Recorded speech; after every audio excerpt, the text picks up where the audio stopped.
بڑے بڑے، پھر اس سے چھوٹا سائز، اس سے چھوٹا سائز، پیجرز آنے لگے، پھر موبائل فونس آنے لگے، موبائل فونس میں بھی جب اینڈرائڈ اور یہ سب ٹچ والے موبائل آنے لگے تو اس میں بھی کیا ہوا، پتلے پتلے، سلم سلم، ویٹ کم، ویٹ کم، ہے نا.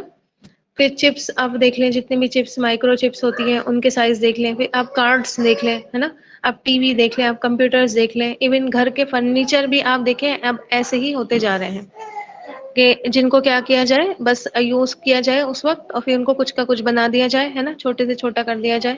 ٹیبل ہے، چیئرس ہیں، تو ایسے سیٹ کر ان کو کیا جا رہا ہے کہ پھر وہ لاسٹ میں ایک ٹیبل ہی لگتی ہے بس خالی. ٹھیک ہے. تو اب انسان جو ہے ہر چیز کا چھوٹے سے چھوٹا سائز کرنے میں لگا ہوا ہے. اب اسی لیے مچھر کا پیدا کرنا بھی اللہ تعالی کی قدرت کی ایک بہت بڑی مثال ہے. وہ جو چاہے جب چاہے پیدا کر سکتا ہے. چھوٹی سے چھوٹی چیز سے بھی اللہ تعالی کیا ہے، بڑے سے بڑا کام لے سکتا ہے. مچھر کو پتا تھا کہ اللہ تعالی اپنے کلام میں میرا ذکر کرے گا، ہے نا.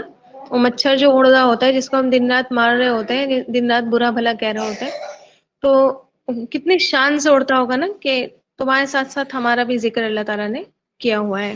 تو آپ دیکھیں کہ چھوٹی سے چھوٹی مخلوق سے بھی اللہ تعالی کیا کرتا ہے، بڑے سے بڑا کام لے لیتا ہے.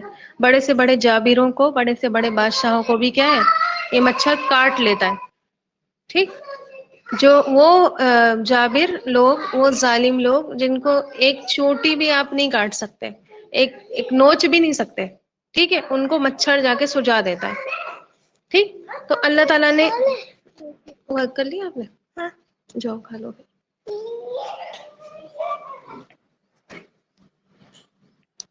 تو میں کیا بتا رہی تھی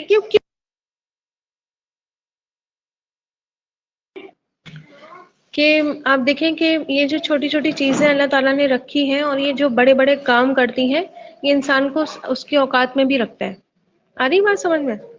انسان یہ سمجھتا ہے نا کہ دنیا ہم سے چل رہی ہے نا، اور دنیا کا نظام ہم چلا رہے ہیں، ہم نہیں کریں تو یہ نہیں ہو سکتا، ہم نہیں کریں تو وہ نہیں ہو سکتا. اللہ تعالی مچھر کے ذریعے کٹوا دیتا ہے اور پھر بتاتا ہے ہاں ٹھیک ہے چلو ابھی اس کو بچاؤ اپنے آپ سے، ہے نا. اس کو کر کے دیکھو، کتنے سارے سیفٹی میجرس ہونے کے باوجود جو ہے یہ مچھر آ کر کاٹ لیتا ہے. اور دیکھیں آپ مچھر کے، میں آپ کو بتا رہی تھی کہ مچھر کے اندر کیا کیا چیزیں اللہ تعالی نے رکھی ہے. اس کے منہ میں 48 دانت ہوتے ہیں. ٹھیک ہے.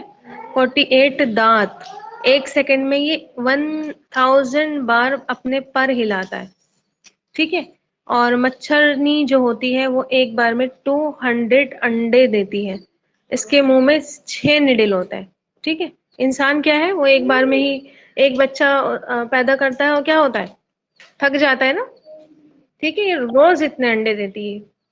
اری بات سمجھ میں؟ 6 نیڈلس اس کے منہ میں ہوتے ہیں خون چوسنے کے لیے. اور جو ہے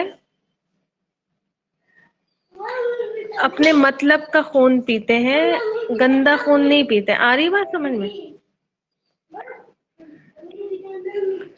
آپ کی جو وینس 2 ٹائپس کی ہوتی ہیں، آپ کو معلوم ہوگا. ایک وہ وین ہوتی ہے جو پیور بلڈ لے کر آتی ہے، اور ایک وہ وین ہوتی ہے جو امپیور بلڈ آپ کے ہارٹ تک پہنچاتی ہے.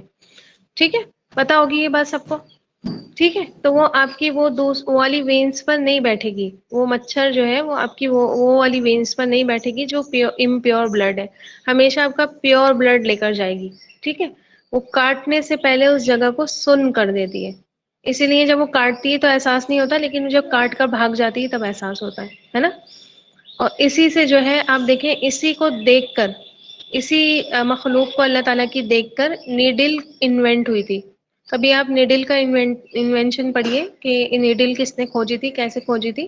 اس مچھر کو دیکھ کر ہی آج جو نیڈلس استعمال ہوتی ہیں وہ کھوجی گئی تھی. ٹھیک ہے. چاہے وہ انجیکشن کی نیڈل ہو، چاہے وہ کپڑے سینے کی نیڈل ہو. ٹھیک ہے. تو انہی کو دیکھ کر کھوجی گئی تھی. اللہ تعالیٰ کی یہ جو مخلوق ہے نا، آپ دیکھیں کہ اللہ تعالیٰ نے ان کے اندر انسان کے لیے بڑی بڑی نشانیاں رکھی ہیں. بہت ساری چیزیں انسان نے جانوروں کو دیکھ دیکھ کر بنائی ہے. ٹھیک ہے. پھر ان کا جو سینسری سسٹم ہوتا ہے، سینس آرگنس جو ان کے ہوتے ہیں، سینسری سسٹم جو ان کے ہوتے ہیں، وہ بھی بہت مضبوط ہوتے ہیں. حرارت سے، باڈی کے ٹیمپریچر سے ہی یہ شکار کو پکڑ لیتے ہیں. ٹھیک ہے. ایک مردہ انسان پر جا کر مچھر نہیں بیٹھتا. باڈی ٹیمپریچر سے ہی کیا کرتے ہیں، شکار کو یہ پکڑ لیتے ہیں. تو اللہ تعالیٰ نے یہ بات فرمائی. پھر آپ دیکھیں کہ اللہ تعالیٰ نے یہ بھی کہا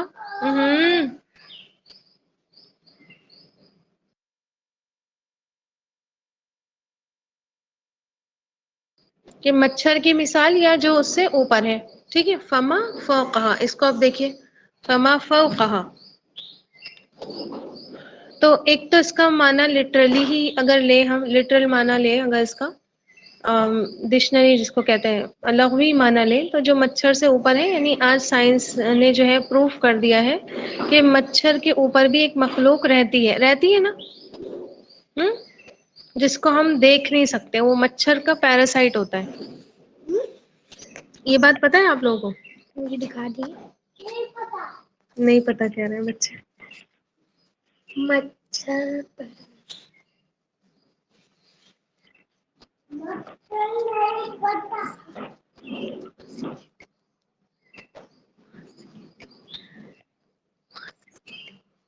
بیٹے کیا بات؟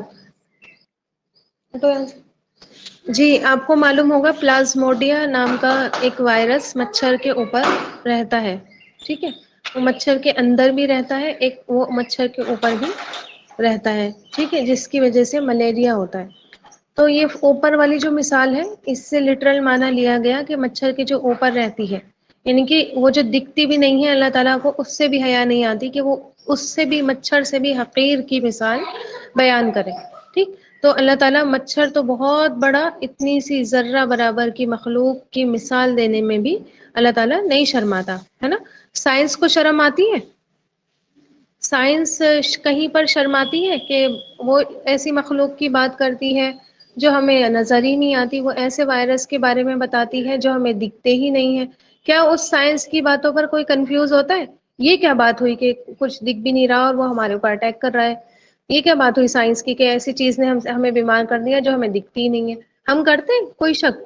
ٹھیک، تو جب اللہ تعالیٰ ہم سے کوئی بات کہہ رہا ہے تو ہمیں اس میں بھی شک نہیں ہونا چاہیے، ہے نا، جب ہم سائنس کی بات نہیں جھٹلاتے. پھر آپ دیکھیں کہ حدیث میں بھی اللہ تعالیٰ نے جو دنیا کی مثال دی ہے وہ مچھر کی مثال کے برابر دی ہے. اللہ کے نبی صلی اللہ علیہ وسلم نے فرمایا کہ اس دنیا کی مثال اللہ کی نظر میں مچھر کے پر برابر بھی نہیں ہے. پر ہے نا، اتنا چھوٹا مچھر اور اس کا پر کتنا باریک. ٹھیک ہے، تو وہاں اللہ تعالیٰ نے حدیث میں یہ مثال جو ہے مچھر کے پر کے برابر دنیا کو، اس سے بھی حقیر دنیا اللہ کی نظر میں اللہ کے مچھر کے پر کے برابر سے بھی حقیر ہے.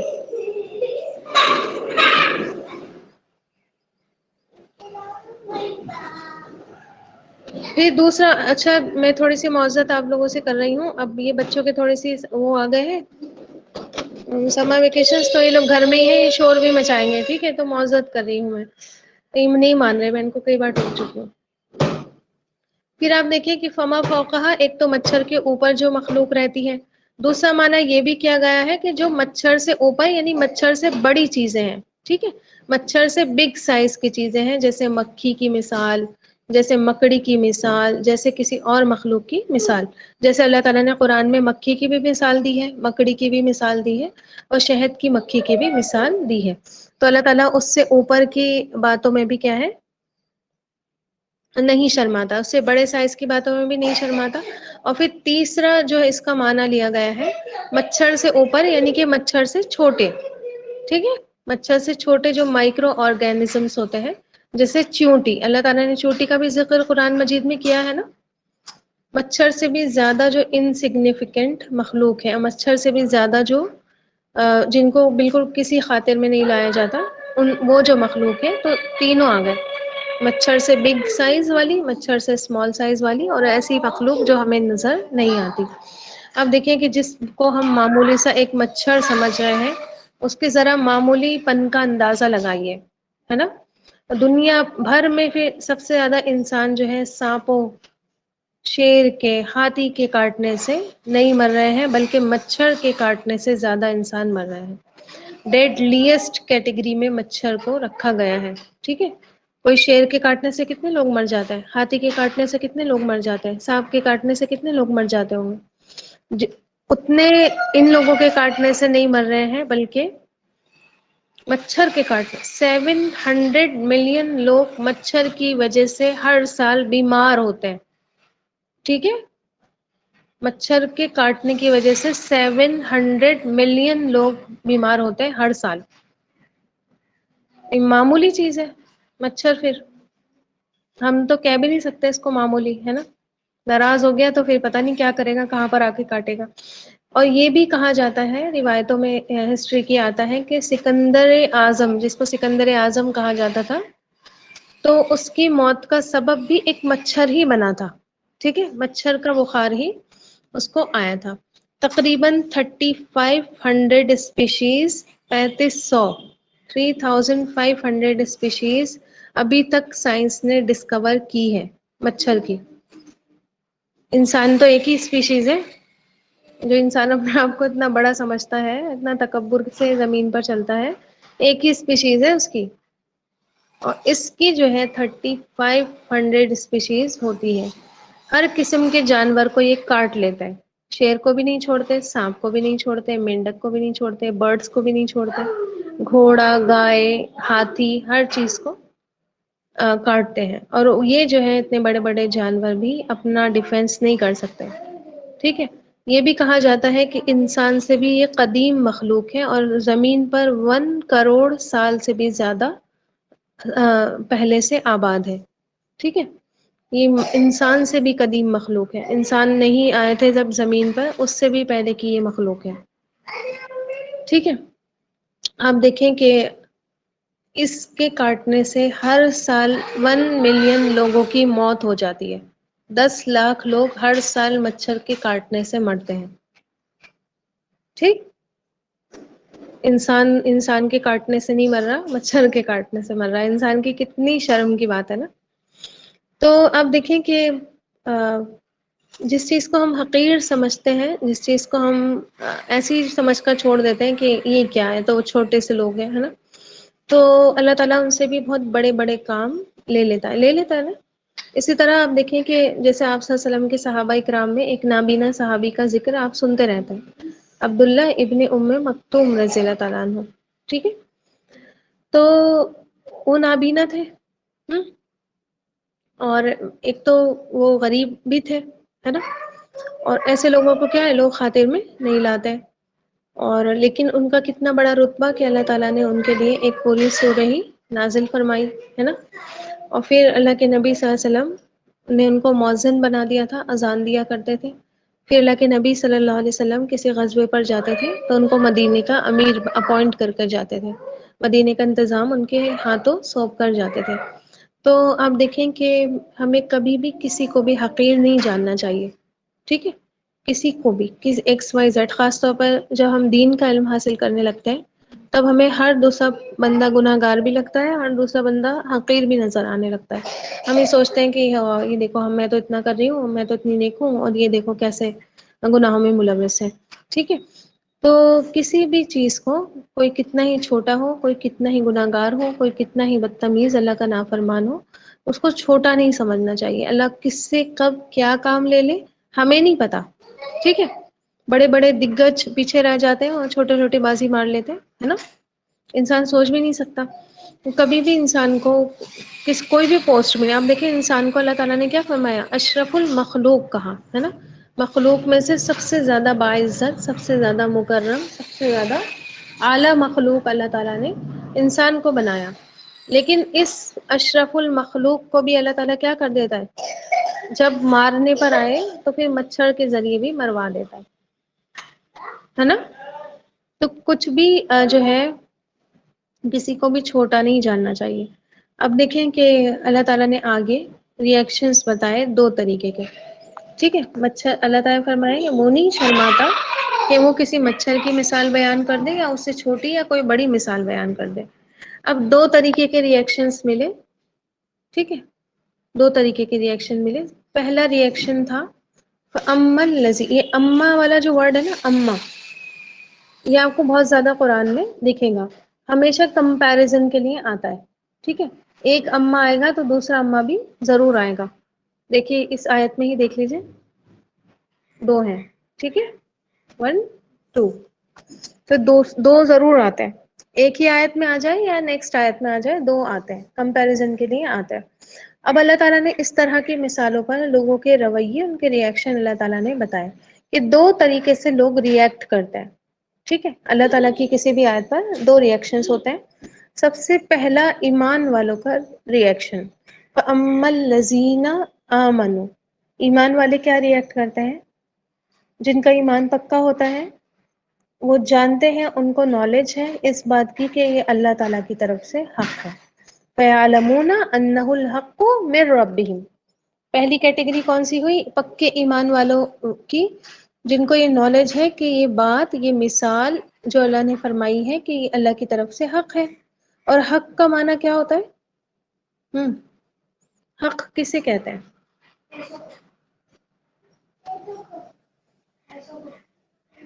حق کے تین معنی ہوتے ہیں، تینوں یاد رکھیے، ٹھیک ہے؟ حق کہتے ہیں سچ بات کو، سچی بات کو، ٹھیک ہے؟ میری آواز آ رہی ہے آپ لوگوں کو؟ تین معنی ہے اس کے، یاد رکھیے۔ سب سے پہلے حق ہوتا ہے سچی بات، دوسرا حق ہوتا ہے رائٹ، جس کو ہم انگلش میں رائٹ کہتے ہیں کہ ان کا حق ہے نا، یہ میرا حق ہے، ٹھیک، یہ ان کا حق ہے، ان کے حق ان کو دے دو، تو حقوق، رائٹس۔ دوسرا یہ ہے اگر آپ اس کا ڈائریکٹ لٹرل معنی کریں گے۔ اور تیسرا با مقصد بات، ٹھیک ہے، پرپس فل، با مقصد جس بات کا کوئی مقصد ہو۔ تینوں آگے سمجھ میں؟ ایک تو سچی بات، حق کہیں کہیں پر سچ کے معنی میں آ جاتا ہے۔ دوسرا با مقصد بات، پرپس فل، جیسے اللہ تعالیٰ فرماتے ہیں وَالَّذِي خَلَقَ السَّمَاوَاتِ وَالْأَرْضَ بِالْحَقِّ، اللہ تعالیٰ نے زمین اور آسمان کو حق کے ساتھ بنایا، یعنی کہ با مقصد بنایا ہے، بے مقصد نہیں بنایا ہے، با مقصد بنایا ہے، ٹھیک۔ اور تیسرا حق یعنی کہ رائٹ، ان کے حق جو ہے ان کو ادا کر دو، ان کے حق ان کو دے دو۔ تین بات یہاں پر ہو گئے۔ اب یہاں پر آپ دیکھیں کہ کیا آپ کو لگ رہا ہے حق کا معنی کیا ہوگا؟ اس آیت میں حق کا معنی کیا ہوگا؟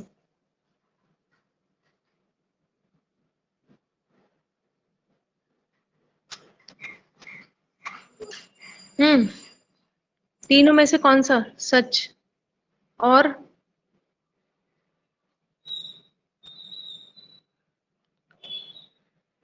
با مقصد بھی ہو سکتا ہے نا، کہ اللہ تعالیٰ نے یہ مثال بے مقصد نہیں فرمائی ہے بلکہ با مقصد فرمائی ہے۔ مثالیں بے مقصد نہیں ہوتی ہیں، ٹھیک ہے، با مقصد ہوتی ہیں۔ تو سچ بھی اور با مقصد دونوں ہی اس کا معنی یہاں پر ہوگا کہ سچی بات ہے اللہ کی طرف سے اور با مقصد بھی بات ہے۔ تو ایمان والے ان مثالوں کو پڑھ کر، ان مثالوں کو سمجھ کر کافروں کی باتوں میں نہیں آتے کہ ہاں واقعی پتہ نہیں اللہ نے مثالیں کیوں دے دی، عقل میں ہی نہیں آ رہی، بالکل وسوسے آ رہے ہیں، نہیں، ہے نا؟ چاہے وہ باتیں عقل میں بیٹھے یا نہیں بیٹھے، اللہ کی طرف سے ہے تو پھر وہ سچی ہے، پھر وہ با مقصد ہے، وہ پرپس فل ہے، ٹھیک ہے۔ اور آپ دیکھیں یہاں پر یہ بھی نہیں آیا کہ ہم جانتے ہیں، ہمیں پتا ہے نا، وہ کہتے ہیں ہمیں بس یہ پتا ہے کہ یہ رب کی طرف سے ہے اور یہ سچی اور با مقصد بات ہے۔ ہمیں سمجھ آیا یا نہیں آیا، ہے نا، اب اس سے ہمیں کوئی بھی فرق نہیں پڑتا۔ اللہ نے کہہ دیا کہ سچ ہے تو پھر سمعنا و اطعنا، ہم نے سنا اور ہم نے اطاعت کر لی، ہے نا۔ جیسے آپ دیکھیں کہ بچے بھی کہہ دیتے ہیں نا اپنے ماں باپ سے کہ یہ آپ کیسی بے تکی بنا سر پیر کی بات کہہ رہے ہیں، یا اپنے اسٹوڈینٹس کبھی کبھی اپنے ٹیچرس کو کہہ دیتے ہیں کہ یہ کیا بات ہوئی، یہ تو ہمیں نہیں سمجھ میں آ رہی۔ چاہے وہ کتنے بھی اچھے اسٹوڈنٹ ہو، چاہے وہ اولاد اپنے ماں باپ سے کتنی محبت کرتی ہو، کبھی کبھی یہ والا ریئیکشن دے دیتی ہے، ٹھیک، لیکن مومنوں کے اللہ تعالیٰ کے ساتھ یہ ریئیکشنز نہیں ہوتے۔ ان کو پتا ہوتا ہے، ان کو معلوم ہوتا ہے کہ رب کی طرف سے ہے اور ہم اس کے کیا ہے، غلام ہیں۔ غلام اپنے آقا کی بات کیسے سنتا ہے؟ کیسے سنتا ہے اپنے آقا کی بات؟ بے توجہی سے، بنا ریسپیکٹ کیے، آقا کی بات میں اپنی عیب اور کمیاں نکال کر، ہے نا، یا پھر یہ کہہ دیتا ہے کہ ارے یہ کیسے کہہ دیا آپ نے، یہ تو نہیں کہنا چاہیے تھا آپ کو، ایسے تو نہیں کہتا نا، ہے نا۔ بہت توجہ کے ساتھ اپنے مالک کی بات سنے گا، بہت محبت کے ساتھ سنے گا، اگر نہیں سمجھ آ رہی تو تب بھی کوشش کر کے سمجھے گا، ہے نا، بنا، اور اس میں ریسپیکٹ بھی، تعظیم بھی شامل ہوگی۔ پھر بھی اگر اس کو حکمت نہیں ملتی ہے تو اس کو ایز اٹ از مان لیتا ہے، بنا چوں چرا کرے، ٹھیک ہے، بہت تابع داری کے ساتھ، جیسے حضرت اکرمہ رضی اللہ تعالیٰ عنہ، کون تھے یہ؟ کون تھے؟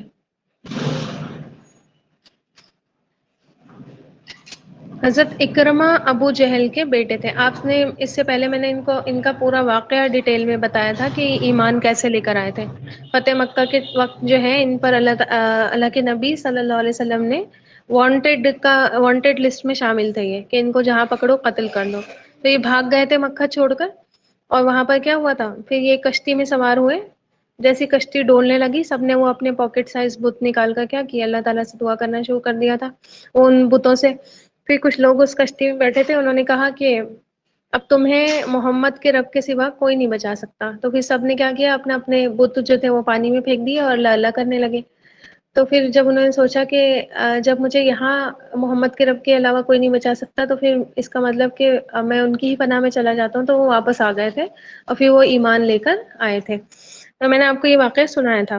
تو یہ ابو جہل کے بیٹے تھے. تو یہ جب قرآن پڑھا کرتے تھے تو بہت زیادہ روتے تھے اور کہتے تھے کہ یہ میرے رب کا کلام ہے، یہ میرے رب کا کلام ہے. ٹھیک ہے، جب کوئی بات نہیں سمجھ میں آیا کرے تو تھوڑا سا پریشان بھی ہوا کریے. ٹھیک ہے، کہ ہمیں یہ بات نہیں سمجھ میں آتی. ایسے ہی آپ دیکھیں کہ کسی کی بک نہیں ہے کہ ہم نے شیلف پہ سے اتاری اور اس کو کھولا اور اس کو ہم کرٹیسائز کرنے لگے. ہوتا ہے نا، بہت اچھا بھی کوئی ناول لکھا ہوتا ہے اور ہم اس کو پڑھ کر بڑھ جاتے ہیں اور اس کا کلائمیکس دیکھتے ہیں، ہم کہتے ہیں یہ ایسے نہیں ہونا چاہیے تھا، اس میں یہ بھی ایڈ کرنا چاہیے تھا. اپنے عقل سے کیا کرتے ہیں، اس بک میں وہ نکالنے لگتے ہیں ایپ اور نقص نکالنے لگتے ہیں کہ یہ اس کا اینڈ اچھا نہیں ہوا، یا اس میں یہ کیریکٹر صحیح نہیں تھا، ہے نا. اس طریقے کی باتیں ہم کرتے ہیں. یہ ایسا کوئی بک تو ہے نہیں کہ ہم کہیں سے بھی اٹھائیں لے کر آئیں، اس کو پڑھیں اور اس میں نکتہ چینیاں کرنے لگے، ہے نا. اب دیکھیں ہم سب بھی کیا ہے، قرآن ہی پڑھنے جا رہی ہیں. آپ بھی آگے بڑھیں گی ان شاء اللہ تعالیٰ. ابھی تک تو ایسا کچھ آیا نہیں ہے، لیکن بہت ساری چیزیں ایسی آئیں گی کہ شاید آپ کو نہیں سمجھ میں آئے، ہے نا. پھر کیا کریں گی آپ؟ سورۃ العنکبوت میں دوسری جگہ پر آتا ہے، اللہ تعالیٰ فرماتے ہیں وَتِلْكَ الْأَمْثَالُ نَضْرِبُهَا لِلنَّاسِ. یہ وہ مثالیں ہیں جن کو ہم لوگوں کے لیے بیان کرتے ہیں، اپنے سمجھنے کے لیے تھوڑی اللہ نے بیان کی ہے نا. اللہ تعالیٰ نے لوگوں کے لیے بیان کی ہے، ان کو علم والے ہی کیا ہے، سمجھتے ہیں. سورہ عنکبوت کی آیت نمبر 42 میں آتا ہے. تو وہاں پر آپ دیکھیں کہ جو سلف صالحین تھے ہمارے اور تبا تابعین وغیرہ تھے، جب ان کو قرآن کی کوئی مثالیں سمجھ میں نہیں آتی تھی تو وہ رونا شروع کر دیتے تھے. ٹھیک ہے، کیونکہ وہ کہتے تھے کہ اللہ تعالیٰ نے اپنے کلام میں فرمایا ہے کہ ان مثالوں کو صرف علم والے ہی سمجھ سکتے ہیں. تو ان کو بہت زیادہ رونا آتا تھا اس بات پہ کہ شاید ہم علم والے اب نہیں ہیں. بہت زیادہ وہ پریشان ہو جاتے تھے جب ان کو کوئی بات سمجھ میں نہیں آتی تھی. اور اس لیے ہو سکتا ہے نا، چانسز ہیں اس بات کے کہ قرآن میں آگے ایسے ایسے احکام آئے جو آپ کے دلوں کو تنگ کر دے، ہے نا. تھوڑے کمفرٹیبل آپ کو فیل ہو، کچھ سمجھ میں نہیں آئے کہ ان کی حکمتیں کیا ہے. پھر کیا ریئیکشن ہوگا؟ ٹھیک ہے، کیا ریئیکشن آپ کا ہونا چاہیے، اللہ تعالیٰ نے قرآن کے سٹارٹ میں ہی بتا دیا کہ آپ نے پھر کیا کہنا ہے. انہ الحق من ربی.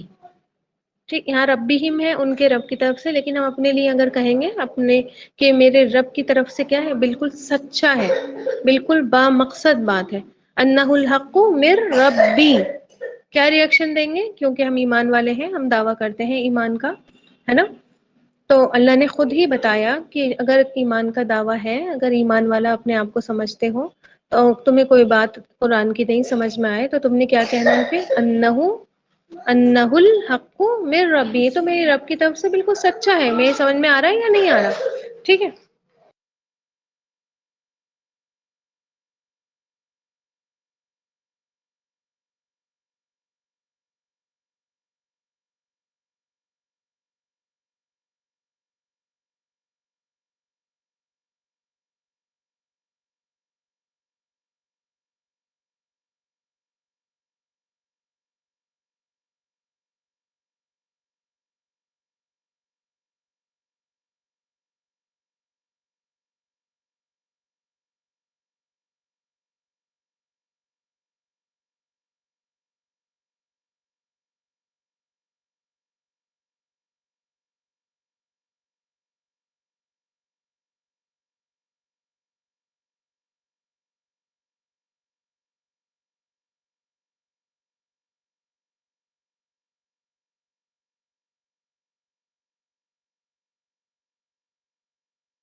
جی تو میں آپ کو یہ بتا رہی تھی کہ مثال سے فائدہ اٹھانے والے سب ایک طرح کے لوگ نہیں ہوتے، ہے نا؟ کچھ ان پر غور و فکر کر کے فائدہ اٹھاتے ہیں، اور ان میں سے سب سے زیادہ فائدہ وہ اٹھاتے ہیں جو اللہ تعالیٰ کی عظمت کو پہچان لیتے ہیں۔ مومن کبھی بھی اپنی عقل کے ساتھ اللہ تعالیٰ کی آیتوں کا مقابلہ نہیں کرتا، ہے نا؟ کہ کوئی چیز اگر میرے عقل میں آئے گی تو میں مانوں گی، کوئی چیز مجھے سمجھ میں آئے گی تب میں اس کو مانوں گی، ورنہ میں اس کو نہیں مانوں گی، ہے نا؟ تو عقل سے مقابلہ شریعت کا نہیں ہوتا۔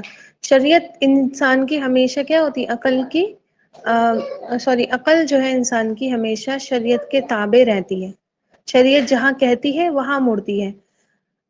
یہ نہیں کرتا مومن کبھی کہ جہاں اپنی عقل جا رہی ہے وہاں وہ شریعت کو موڑ لے، ہے نا؟ یہ اس کے اندر نہیں ہوتی۔ تو آپ دیکھیں کہ جو آ جائے ویل اینڈ گڈ، ہے نا، بہت اچھی بات ہے، اور جو سمجھ میں نہیں آئے ایز اٹ از اپنی ہی عقل کو بلیم کر لیں کہ ہماری عقل کیا ہے؟ ناقص ہے، ہماری عقل کمزور ہے، ہماری عقل ادھوری ہے، ہماری عقل زیادہ نہیں ہے۔ اپنے ہی انٹیلیجنس کو آپ کیا ہے؟ الزام لگا دیں، لیکن اللہ کی آیتوں کو الزام ایک مومن نہیں لگاتا۔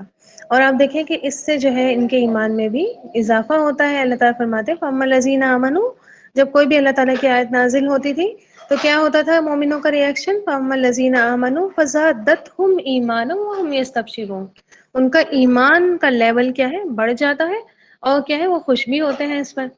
ٹھیک، تو ایک رہا مومنوں کا رویہ کہ وہ کبھی بھی عقل والی باتیں اپنی عقل سے نہیں چلاتے۔ ہماری عقل میں نہیں پھنس رہی یہ مثال تو اس کا مطلب غلط ہے، نعوذ باللہ، وہ نہیں کہتے۔ دوسرا ریئیکشن اللہ تعالیٰ نے بتایا کافروں کا۔ میں نے آپ کو بتایا تھا اما جو ہے وہ کمپیریزن کے لیے آتا ہے، اور ایک آیت میں اگر اما آیا ہے تو اس اگلا آگے دوسرا اما بھی آتا ہے، ٹھیک ہے؟ تو اب دوسرا ریئیکشن جو ہے اللہ تعالیٰ نے بتایا کافروں کا۔ کیا کہا ان کافروں نے؟ اما الذین کفروا، تو رہے وہ لوگ جو جنہوں نے کفر کیا۔ فیقولون، وہ کہتے ہیں ماذا، کیا، اراد اللہ، ارادہ کیا اللہ نے، بہذا، اس کے ساتھ، اس مثال کے ساتھ۔ انہوں نے کیا کہا کہ اللہ کا کیا انٹینشن تھی، اللہ کا کیا ارادہ تھا یہ مثال دے کر، ہے نا؟ اللہ کیا چاہ رہا تھا اس مثال کے ذریعے سمجھانا۔ آپ دیکھیں کہ کلام ایک ہی ہے، باتیں ایک ہی ہے، آیتیں سیم ہی ہیں، لیکن ریئیکشنز کیا ہیں؟ ڈفرینٹ ہے، ٹھیک ہے؟ لگ تو آپ دیکھیں، اچھا اس آیت میں لگ تو ایسا رہا ہے کہ وہ کوشچن کر رہے ہیں کہ ہاں یہ بتائیے ہمیں اللہ کا اس میں کیا ارادہ ہے، کوشچن لگ رہا ہے نا؟ لیکن وہ کوشچن نہیں کر رہے ہوتے ہیں، ان کا یہ سوال اعتراضاً، طنز کے طور پر، ٹونٹ مار کر پوچھ رہے ہیں۔ سوال کرنے میں تو کوئی حرج نہیں ہوتا، اللہ نے منع بھی نہیں کیا ہے۔ صحابہ اکرام کے 13-14 سوال آپ کو قرآن مجید میں ملیں گے، یسألونک، یسألونک اس لفظ کے ساتھ، ٹھیک ہے؟ تو اتنے سارے کوشچنز صحابہ اکرام کے آپ کو ملیں گے، سوال کرنے کو منع بھی نہیں کیا گیا ہے، ٹھیک ہے؟ لیکن اصل بات یہ ہے کہ وہ سوال کس طرح کیا جا رہا ہے، کیا وے آف کوشچننگ ہے، سوال کا انداز کیا ہے؟ طنز والا انداز ہے، ٹونٹ والا انداز ہے، اعتراض والا انداز ہے، یا سچ میں ہی سوال پوچھا جا رہا ہے، ٹھیک ہے؟ حقارت کے ساتھ، اعتراض کے ساتھ، تکبر اور بڑائی کے ساتھ، حیرت میں آ کر، دل مطمئن کرنے یا سمجھنے کے لیے، ٹھیک ہے؟ سوال جو ہے آپ دیکھیں کہ برے نہیں ہوتے، بلکہ انسان کا رویہ اس سوال سے لے کر برا ہوتا ہے۔ سوال کرنے سے اللہ تعالیٰ نہیں روکتا۔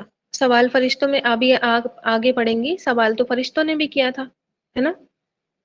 اور ابلیس نے بھی کیا تھا، ابراہیم علیہ السلام نے بھی سوال کیے تھے، عزیر علیہ السلام نے بھی سوال کیے تھے، لیکن اللہ تعالیٰ نے سوال کی طرف نہیں بلکہ ہمارا دھیان ان کے رویوں کی طرف کروایا ہے۔ ٹھیک، فرشتوں نے اللہ سے کیا سوال کیا تھا؟ آپ آگے پڑھیں گی کہ وہاں فرشتے کہہ رہے ہیں کہ اللہ تعالیٰ کیوں ایسی مخلوق بنا رہے ہیں، ہے نا؟ اور جو زمین میں فساد کرے گی، سوال انہوں نے بھی پوچھا تھا۔ ان کو کیا تھی؟ ان کو نالج لینی تھی، ان کو نالج نہیں تھی۔ اسی طرح ابراہیم علیہ السلام نے بھی سوال کیا تھا کہ اللہ تعالیٰ تو مجھے یہ بتا دے کہ تو مردہ کو زندہ کیسے کرے گا؟ اسی طرح عزیر علیہ السلام نے سوال کیا تھا اللہ تعالیٰ اس بستی کو زندہ کیسے کرے گا؟ تو ان کے سوال کیسے تھے بتائیے؟ ابراہیم علیہ السلام اور عزیر علیہ السلام کے سوال کیسے تھے؟ دل کے اطمینان کے لیے تھے نا، وہ اللہ کے نبی تھے۔ اللہ کے نبیوں کو دل کی جو اطمینان کی کیفیت ہوتی ہے وہ بہت بڑھ کر ہوتی ہے۔ پھر وہاں اللہ تعالیٰ نے پوچھا بھی تھا ابراہیم علیہ السلام سے یا ابراہیم اولم تؤمن، کیا تمہیں یقین نہیں ہے، تمہیں ایمان نہیں ہے اللہ کی بات پر؟ تو وہاں اللہ تعالیٰ کے نبی ابراہیم علیہ السلام نے فرمایا تھا کہ ہاں کیوں نہیں ہے، لیکن بس میں اپنے دل کے اطمینان کے لیے پوچھ رہا ہوں۔ ایسے ابلیس نے بھی سوال کیا تھا، تو اللہ تعالیٰ کو ریئیکشن سے مطلب ہے، ٹھیک ہے، کہ ریئیکشن سوال کا کیا ہے۔ کتنے سارے دنیا میں لوگ ایسے ہیں جن میں مسلمان بھی شامل ہیں کہ وہ قرآن کی آیتوں کو اس لیے نہیں پڑھ رہے ہوتے ہیں کہ ان سے ہدایت لیں، بلکہ ان کا مقصد کیا ہوتا ہے؟ قرآن کی آیتوں کو کرٹیسائز کرنا، قرآن کی آیتوں میں نقص نکالنا، ہے نا، آبجیکٹ کرتے ہیں، آبجیکشن کرتے ہیں، کھٹک جاتے ہیں، فائدے نہیں اٹھاتے، ہے نا، اور اس سے کیا ہوتا ہے؟ ان کے کفر میں، ان کے کافری میں کیا ہو جاتا ہے؟ اضافہ ہو جاتا ہے۔ اور اللہ کے کسی کریشن یا کسی حکم پر، کسی بات پر اعتراض کرنا، یہ مومنوں کا رویہ تو ہوتا ہی نہیں ہے نا، اور ایسا کر کے انسان چاہے مسلمان بھی ہو تو وہ کیا ہوتا ہے؟ کفر کے ہی دائرے میں شامل ہو جاتا ہے، ٹھیک۔ تو جب اس قسم کے رویوں کے ساتھ، اس ٹائپ کے ریئیکشنز کے ساتھ، جس طرح ان کافروں کا ریئیکشن تھا، کوئی قرآن کریم کھولے گا، کوئی قرآن کی طرف آئے گا، تو اللہ تعالیٰ نے پھر کیا فرمایا؟ دیکھیے آیت کا اگلا سیکشن، یضل بہ کثیرا ویہدی بہ کثیرا۔ اللہ تعالیٰ اسی کے ذریعے بہت سارے لوگوں کو کیا کرتا ہے؟ ہدایت دے دیتا ہے، اور سوری گمراہ کر دیتا ہے، اور اسی کے ذریعے بہت سو کو کیا ہے؟ ہدایت بھی دے دیتا ہے نا۔ اللہ اکبر، استغفر اللہ ربی۔ آپ دیکھیں اللہ بھی اسی قرآن کے ساتھ جو ہے ان کو بھٹکا دیتا ہے۔ وہ وہ پڑھ کیا رہا ہے؟ قرآن کی ہی آیتیں، اللہ تعالیٰ کی ہی کلام، اور اس کے ساتھ ہوتا کیا ہے کہ وہ بھٹک جاتا ہے۔ قرآن سے بھی کوئی بھٹکتا ہے؟ یا قرآن سے بھی ایسا بھی ہوتا ہے کہ کوئی قرآن پڑھ کر بھٹک جائے؟ بتائیے۔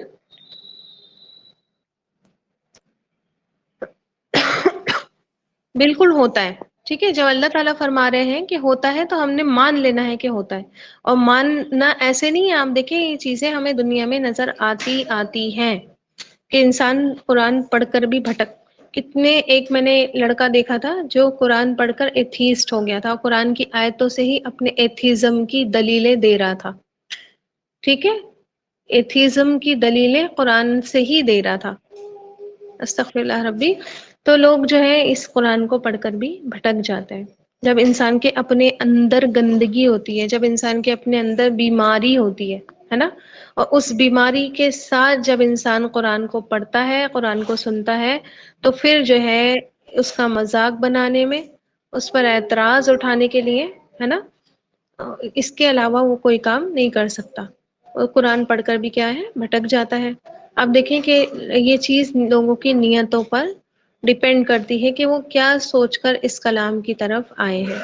جب ہم قرآن کھولتے ہیں تو ہم اپنا بھی محاسبہ کرنا ضروری ہے کہ ہم کیا سوچتے ہیں، کیا سوچ کر اس کلام کی طرف آئے ہیں، کیوں ہم اس کلام کو پڑھ رہے ہیں، ٹھیک۔ تو آپ کو وہی ملے گا جس نیت کے ساتھ آپ اس قرآن کو کھولیں گی، یہ وہی دے گا آپ کو جو آپ اس کلام کے ساتھ حاصل کرنا چاہتے ہیں۔ ہدایت حاصل کرنا چاہتے ہیں تو ہدایت ہی ملے گی، گمراہی حاصل کرنا چاہتے ہیں تو گمراہی ہی ملے گی۔ آپ دیکھیں جیسے میں آپ کو بارش کی مثال دیتی ہوں، ایک ہی بارش ہوتی ہے جو ایک کھیت پر پڑتی ہے اور اس کو سرسبز کر دیتی ہے، اس میں فصل اگ کر آ جاتی ہے نا، اور ایک ہی بارش ہوتی ہے جو کچرے پہ پڑتی ہے اور اس کچرے میں سے اور زیادہ بدبو آنے لگتی ہے، اس کچرے میں بیماری پنپنے لگتی ہے، اس کچرے میں اور زیادہ جرمز پیدا ہو جاتے ہیں۔ ہوتا ہے یا نہیں ہوتا ہے؟ بارش تو سیم ہی ہے، بادلوں نے سیم، سمندر سے جو پانی اٹھ کر اوپر پہنچا وہ سیم ہی تھا، جس سورج کی وجہ سے وہ پانی اوپر گیا وہ بھی سیم تھا، جو بادل بنے وہ بھی سیم ہی تھے، جو پانی برسا وہ بھی سیم ہی تھا، لیکن ایک طرف کیا ہوا؟ ہرا بھرا کھیت تیار ہو گیا، فصل کھڑی ہو گئی، اور دوسری طرف کیا تھا کہ اس میں بیماری اور اس میں جرمز اور اس میں بدبو نے اضافہ ہی اضافہ کیا، گندگی میں ہی اضافہ کیا۔ تو میں آپ کو یہ بتا رہی تھی کہ چیز کا قصور نہیں ہوتا، انسان کی نیت کا، اس کے انٹینشنز کا قصور ہوتا ہے نا۔ چیز تو ایک ہی ہے، قرآن ایک ہی ہے، اس کی آیتیں سب کے لیے سیم ہی ہے، لیکن اسی کے ذریعے بہت سارے بھٹک جاتے ہیں اور اسی کے ذریعے بہت سارے ہدایت پر آ جاتے ہیں۔ اللہ تعالیٰ ہمیں ہدایت یافتہ لوگوں میں شامل فرمائے، اللہ تعالیٰ ہمیں اس کلام سے کبھی بھی دور نہ کرے اور کبھی بھی اس کلام سے ہمیں بھٹکنے والا نہیں بنائے۔ آج بھی اب پھر سے اپنی اپنی نیتوں کو چیک کر لیں اور بہت ساری نیک نیتیں بھی ساتھ ہی کر لیں کہ اللہ تعالیٰ میں اپنے لیے بھی کیا ہے اس کلام سے ہدایت چاہتی ہوں، میں اپنے گھر میں بھی اس کلام سے کیا ہے دین کا علم زندہ کرنا چاہتی ہوں، میں اللہ کے حکم جان کر اس کلام کو پہچان کر ان پر عمل کرنا چاہتی ہوں، میں چاہتی ہوں کہ اس کے ذریعے کیا ہو میرے لیے جنت کا راستہ آسان ہو جائے، میں چاہتی ہوں کہ جانوں میرے رب کے بارے میں کیا باتیں اس کلام میں کی گئی ہیں، میں چاہتی ہوں کہ عمل میں دوڑ لگا دوں، میں چاہتی ہوں کہ نیکیوں میں بھاگوں، میں چاہتی ہوں کہ میں اپنے رب کو راضی کر لوں، میں چاہتی ہوں کہ اس کلام کے ذریعے میں اپنے اللہ تعالیٰ کو خوش کر لوں۔ ٹھیک، تو اتنی ساری نیتیں آپ جو ہے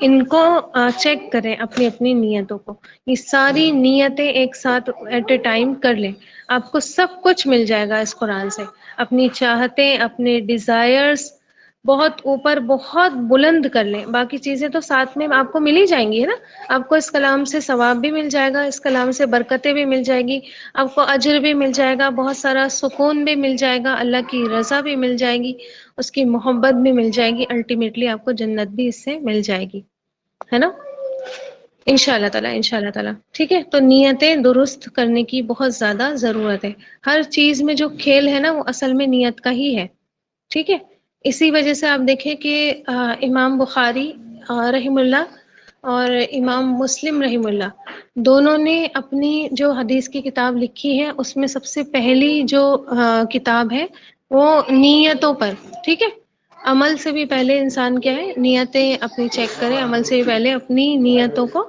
ٹھیک کرے، کیونکہ عمل کہتے انما الاعمال، حدیث کے الفاظ ہے انما الاعمال بالنیات، ٹھیک ہے، بے شک عمل کا دار و مدار، عمل تو ڈیپینڈ ہی کس پر کرتے ہیں انسان کی نیتوں پر، اس کی انٹینشنز پر کرتے ہیں، تو اللہ تعالیٰ نے فرمایا کہ اسی کلام کے ذریعے ہم بہتوں کو کیا کرتے ہیں بھٹکا بھی دیتے ہیں اور بہتوں کو سیدھی راہ بھی دکھا دیتے ہیں، ہے نا، تو کتنے سارے لوگ دنیا میں اس کلام کے ذریعے غلط دلیلیں انٹرپریٹ کرتے ہیں، دیکھے ہوں گے نا آپ، اور لوگوں کو بھٹکانے میں لگے ہوئے ہیں، اسی کلام سے دلیلیں نکالتے ہیں اور اسی کلام سے کیا ہے لوگوں کو گمراہ کر دیتے ہیں، خود تو ہے ہی گمراہ اور دوسروں کو بھی کیا ہے سمجھ بوجھ کر ہر چیز جو ہے وہ گمراہ، آج اتنے سارے لوگ کیوں گمراہ ہیں، اور پھر وہ ساتھ ہی قرآن کی بھی دلیل دیتے ہوتے ہیں، ہے نا، انہوں نے خود نہیں پڑھا کبھی بھی قرآن، اور کیا ہے جو ان کو جس طریقے سے سکھا دیا گیا اسی طریقے سے جو ہے وہ اس پر عمل کرنے لگ گئے، ٹھیک، تو دوسروں کو بھی کیا ہے پھر اسی طریقے سے اسی راستے پر لے جاتے ہیں۔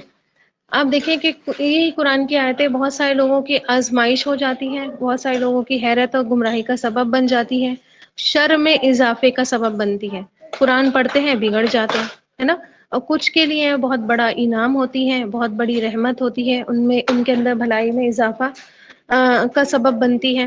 میں نے آپ کو بتایا تھا کہ ہدایت جو ہے وہ دو ٹائپ کی ہوتی ہے نا، ہم نے وہاں پڑھا تھا ہدی للمتقین، وہاں میں نے آپ کو بتایا تھا کہ ہدایت ارشاد اور ہدایت توفیق، ارشاد کیا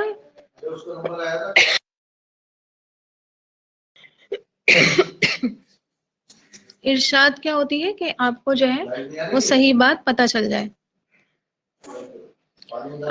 ہدایت ارشاد صحیح بات کیا ہے اور کسی نے آپ کو راستہ بتا دیا ہے نا، اور ہدایت توفیق کیا ہے آپ کو اس راستے پر چلنے کی توفیق بھی مل گئی، تو اصل میں ہدایت کون دیتا ہے، کون دیتا ہے اصل میں ہدایت، یہاں پر کس کی بات چل رہی ہے، جی، اللہ تعالیٰ کے علاوہ کوئی بھی ایک سنگل پرسن بھی آپ کو ہدایت نہیں دے سکتا، ٹھیک ہے، اور یہ ملتی کہاں سے ہے، ہدایت کہاں سے ملتی ہے، کس طرح جو ہے وہ ہدایت انسان پکڑ سکتا ہے، جی قرآن کے ہی ذریعے، ٹھیک ہے، نیت کا رول نہیں ہے یہاں پر، قرآن کا رول ہے، ٹھیک ہے، تو قرآن کے ہی ذریعے ملے گی، کیونکہ اللہ تعالیٰ ہدایت دیتا ہے تو اس نے ہدایت کے راستے دیے ہیں، اور وہ انبیاء کرام رسول اور یہ قرآن ہدایت کا ذریعہ، ہدایت کا سورس ہمارے لیے ہے، اسی لیے اللہ کے نبی صلی اللہ علیہ وسلم نے فرمایا کہ میں اپنے بعد تمہارے بیچ دو چیزیں چھوڑ کر جا رہا ہوں، ٹھیک ہے، دو چیزیں کون سی چھوڑ کر جا رہا ہوں،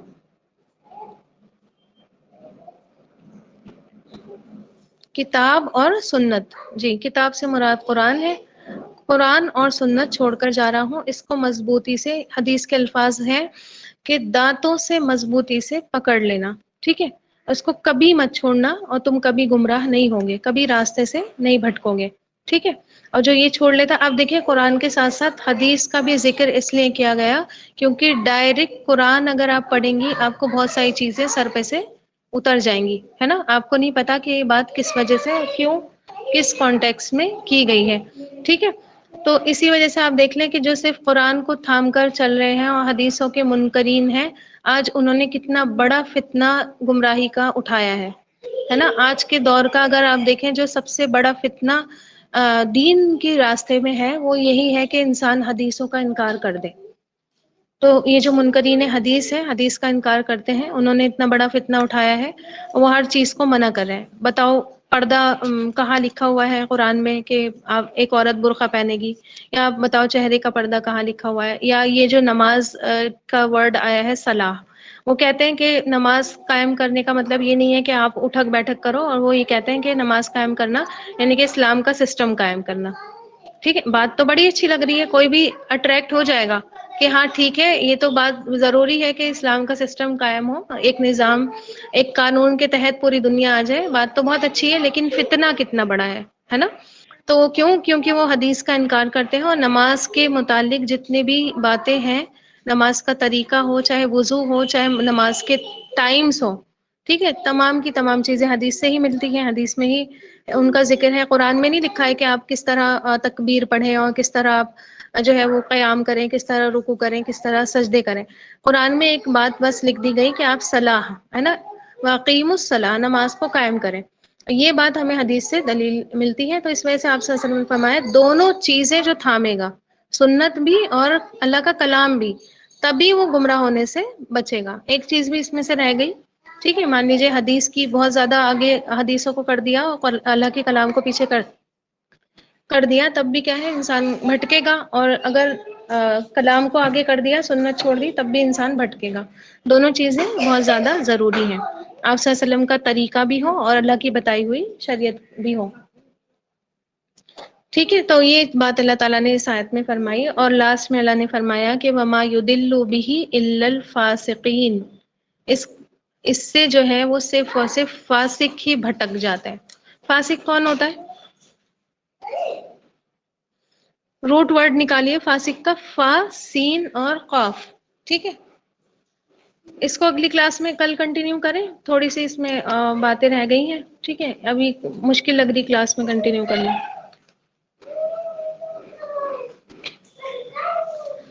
ورک میں دے رہی ہوں، فاسق کا جو ہے لٹرل میننگ ڈھونڈ کر لائیے گا، ٹھیک ہے۔ فسق کا، فا، سین اور قاف کا لغوی معنی ڈھونڈ کر لائیے گا، ٹھیک۔ کلاس میں اس میں گروپ میں کر دیجیے گا میسج، جس کو بھی مل جائے ان شاء اللہ تعالیٰ۔ چلیے پھر، سبحان ربک رب العزت عما یصفون وسلام علی المرسلین والحمد للہ رب العالمین۔ سبحان اللہ وبحمدہ، سبحانک اللہم وبحمدک، نشہد ان لا الہ الا انت، نستغفرک ونتوب الیک۔ جزاکم اللہ خیرا کثیرا۔ السلام علیکم ورحمۃ اللہ وبرکاتہ۔